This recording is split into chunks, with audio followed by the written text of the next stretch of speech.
Akhil Bharatiya cooperative सप्ताह के तहत आज रानीगंज कोऑपरेटिव बैंक लिमिटेड में एक कार्यक्रम का आयोजन किया गया। इस कार्यक्रम के दौरान विकसित भारत के निर्माण में कोऑपरेटिव बैंक की भूमिका पर वक्ताओं ने अपने विचार व्यक्त किए तथा इस मौके पर रानीगंज कोऑपरेटिव बैंक के वाइस चेयरमैन संदीप भालोटिया सहित त्रिदीप मंडल ने भी अपने वक्तव्यों को रखा। आज यहां पर कोऑपरेटिव स्टैंडिंग कमेटी के चेयरमैन तथा पांडवेश्वर के विधायक नरेंद्रनाथ चक्रवर्ती मुख्य रूप से उपस्थित थे। इनके अलावा एआरसी के विभागीय प्रधान त्रिदीप मंडल, एमएमआईसी दिवेंदु भगत भी उपस्थित रहे एवं इस मौके पर नरेंद्रनाथ चक्रवर्ती तथा दिवेंदु भगत ने भी अपने वक्तव्य साझा किए हैं। 20 तारीख काल के शेष दिन কেননা 72তম অল ইন্ডিয়া কোঅপারেটিভ উইক এটা চলছে এবং আমরা জানি যে 7 দিন ধরে বিভিন্ন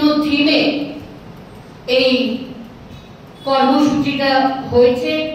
এটা আমরা জানি ইউএন আন্তর্জাতিক সমবায় বছর 2025 একটি উন্নত বিশ্বের জন্য সমবায় এবং 2025 জাতিসংঘ আন্তর্জাতিক সমবায় বর্ষ।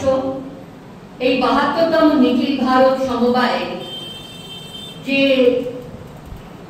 2025 যে উদযাপন হচ্ছে এটাতে মানে 32টি সমবায়কে নিয়ে অফিসে ঘর থেকে খাবার দিয়ে পরিষ্কার করে এখানে ভেতর সোসাইটি আছে বহু সেক্টরের মধ্যে আছে। কিন্তু বর্তমানে যেটা হচ্ছে আজকে ট্যুরিজম বাড়ছে, আজকে স্বাস্থ্য সীমানা বাড়ছে, আজকে অন্যান্য ক্ষেত্রে কোঅপারেটিভ মানে যে ব্যবসা বাণিজ্য প্রসার হচ্ছে সেখানে কোঅপারেটিভ সেক্টরকে কোঅপারেটিভ মুভমেন্টকে এই জায়গায় তৈরি করতে হবে।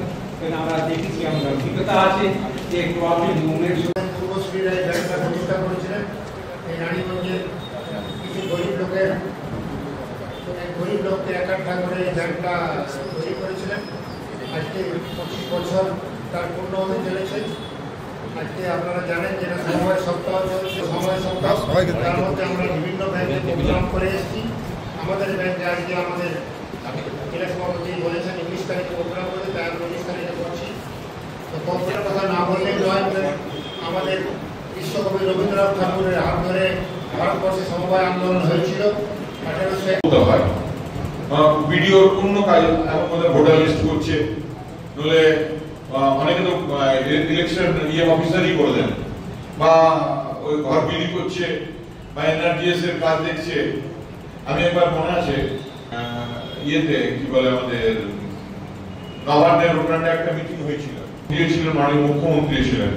আমি কিন্তু তখন বলেছিলাম উঠে দাঁড়িয়ে যে কোঅপারেটিভ জোরদার করতে হয়, তাহলে সিআই কে কিন্তু শুধু কোঅপারেটিভের কাজ করতে দিন এবং বিডিওর মতো একটা অফিস করুন যেখানে সিআই বসবেন এবং সিআই নিজের কাজটা করবে, কোঅপারেটিভ আন্দোলনকে শক্তিশালী করবে।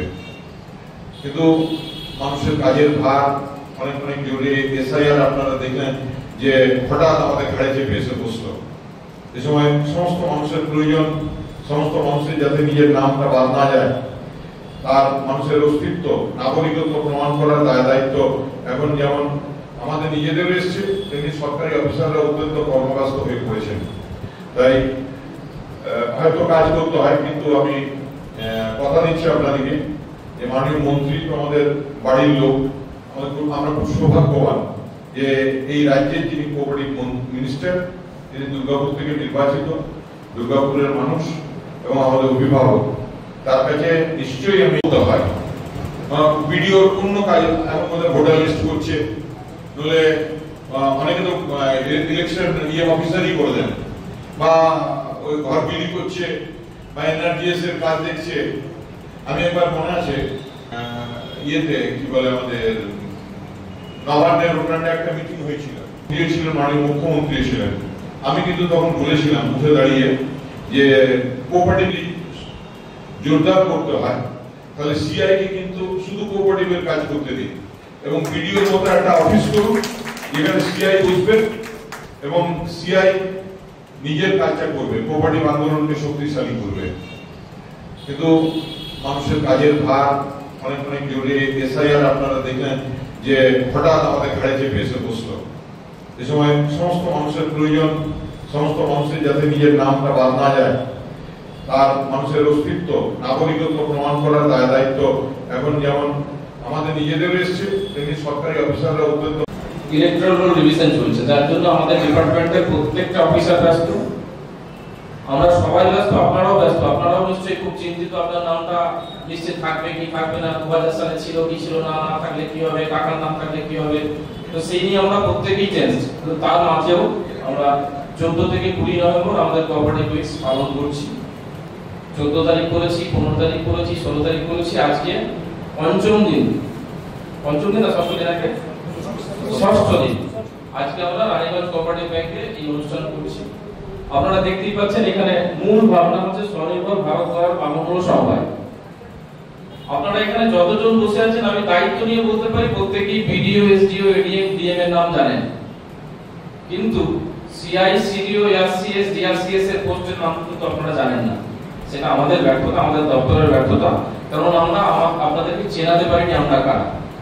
কিন্তু যদি আমাদের জাতির জনক মহাত্মা গান্ধীর মনের ইচ্ছা চলে যায়, তাহলে লোক এটা আরবিআই দ্বারা পরিচালিত। এবং এখানকার আমরা যে ব্যাংক দেখেছি, ব্যাংক কেন্দ্রীয় সরকার এবং বা আরবিআই দ্বারা পরিচালিত হয়, এবং কিছু কিছু ব্যাংক যেগুলো থাকে সেগুলো কিছু সংস্থার মাধ্যমে পরিচালিত। কিন্তু এই ব্যাংক এমন একটা ব্যাংক, যে ব্যাংকে এখানে যে গ্রাহক এবং যে মেম্বার, তারাই কিন্তু উপভোক্তা এবং তারাই কিন্তু ব্যাংকটাকে পরিচালনা করে, এবং আরবিআই আর এর দূরে থাকে। তাই আজকে এই ব্যাংকের যে শুরুতে এখানে বিভিন্ন জিনিস দিয়ে, যেখানে সবুজায়ন দিয়ে এখানে ব্যাংক ঋণ দিয়ে থাকে, এখানে স্বাস্থ্যের জন্য ঋণ দিয়ে থাকে, এবং বিভিন্ন প্রকল্পের জন্য ঋণ দিয়ে থাকে, এবং সেই ঋণ কম টাকায় সেই ঋণগুলো দেয় মানুষকে সলভেন্ট করার জন্য, এবং মানুষ এখানে সলভেন্ট হয় এবং তার থেকে এই ব্যাংক থেকে নিজের পায়ে দাঁড়াতে পারে, এই আশা করবো। এবং ব্যাংকের মেম্বার ন্যাশনাল থেকে ইন্টারন্যাশনাল থিম হয়েছে কোঅপারেটিভ এজ ভেহিকল ফর আত্মনির্ভর ভারত। ওই প্রকল্পে আমরা সপ্তাহব্যাপী একটা আয়োজন আমরা করেছি, 14 নভেম্বর থেকে 20 নভেম্বর প্রত্যেক বছর হয়। তো এটাতে 19 তারিখ আজকে আমরা রানীগঞ্জ এই প্রোগ্রামটা করেছি। এটার থিম আপনি দেখতেই পাচ্ছেন।